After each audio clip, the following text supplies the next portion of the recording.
at least for us in the northern hemisphere, and it's hot. How hot?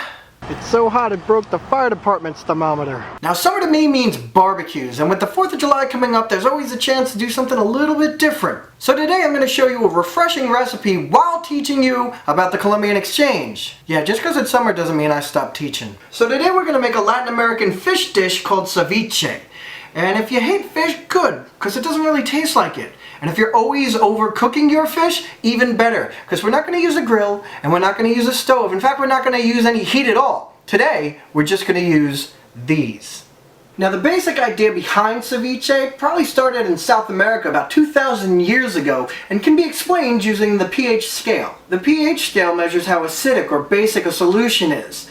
It ranges from 0, the most acidic, to 14, the most basic. A 7, right down the middle, would be a solution like water, whereas your regular household bleach is going to sit somewhere around 12. But lemons and limes, they're about a 2, actually strong enough to cook a light meat like a fish.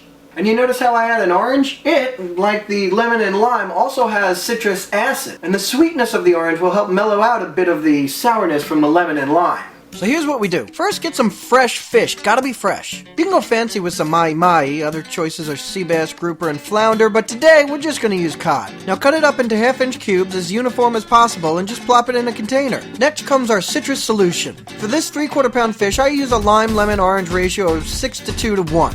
Actually, I only used 1 lemon because it was so freaking big. Before you do anything to them, zest the rind of your lemon and lime. This will add some extra flavor and some cool color. Roll them against the counter, getting the juices flowing, cut them in half, and squeeze. Make sure it's enough to cover everything. Now just be careful if you use more oranges or other citrusy fruits like mangoes or grapefruit.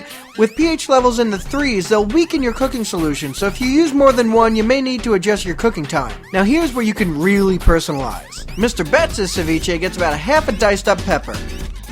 We'll also pop in a diced and de-seeded jalapeno for a little heat. And lastly, I like using a red onion, julienned or cut into strips. Only problem is that normally uncooked red onion tastes like a punch in the face. Solution, put the julienne onion in water for about an hour. This should dilute it just enough to play nice. And then put them in with the ceviche for another 2 hours with a total cooking time of 3 hours. Alright.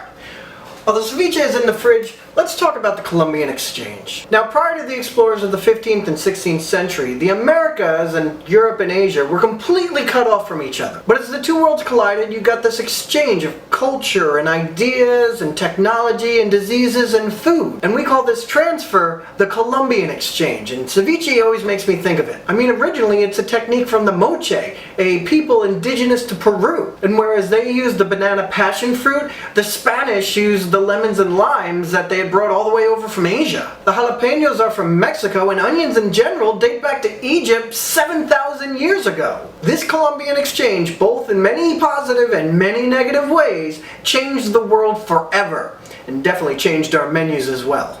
Alright, 3 hours is up. Now I like to strain my ceviche, and if you drink just the juice, it's called leche de tigre, said to be an aphrodisiac or cure if you had too many cervezas the night before.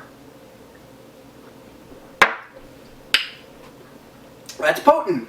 Now while you can eat it straight out of the container, I prefer to have mine in a martini glass. Unless you think I'm super fancy, I always eat it with some tortilla chips. Well, there you go. Ceviche, a delicious example of the Columbian Exchange. Molecular gastronomy at its easiest, and the perfect dish for a hot summer's day. Don't forget to like, share, and subscribe. Be safe, and I'll see you next time.